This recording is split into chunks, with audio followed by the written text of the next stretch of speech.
That's the sound of a rocket blasting off from the Jiuquan Satellite Launch Centre in northwest China a few hours ago.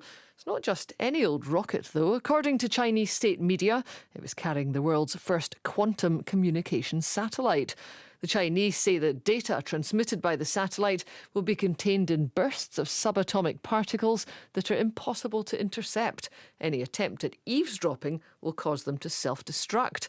We're joined now by Professor Alan Woodward from the Centre for Cybersecurity at the University of Surrey. Good evening. Hello there. Perhaps you could just run us through exactly what that is again.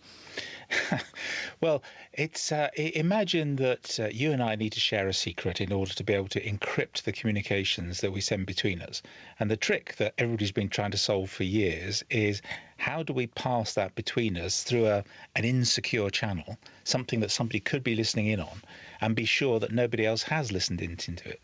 And up to the present day, that's really been done by using very complicated mathematical problems that is difficult to solve. But there is a very strange quantum mechanical effect where if you're using tiny particles, say like particles of light, photons, if you know what the quantum state, as it's called, of those particles is, you send those down, but instantly somebody looks at them. So if somebody were to intercept it, it changes it. So I can actually tell in the mere act of them reading it that they have changed it, and hence I know not to trust it, and not that you and I shouldn't trust the information that's come via that route. And that's basically what the Chinese satellite's doing. So how far ahead of everybody else is this technology?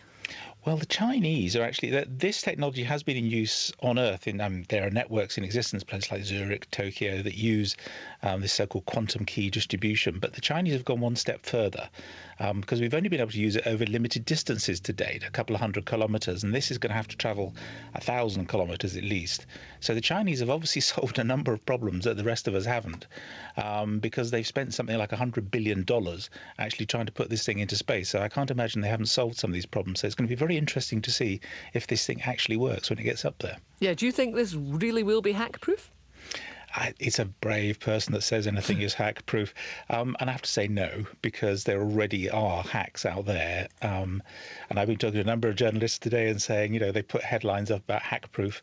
And I said, here's the paper that shows you that it's not, because there are already hacks out there for this. But this particular one, actually, just to make your head hurt slightly, the Chinese are incorporating a slightly different quantum technique into this called quantum entanglement. And this is where you have two particles that are interrelated, and you send one to Earth and keep one on the satellite, and instantly one changes, the other also changes. And so that way you can communicate without ever actually apparently sending any information, which appears to be sort of very counterintuitive. But if they can get that to work at distance as well, that's going to mean it's even more secure. And to my knowledge, nobody's hacked that yet. Thank you for that. I think my head does hurt. Professor Alan Woodward there from the Centre for Cybersecurity at the University of Surrey.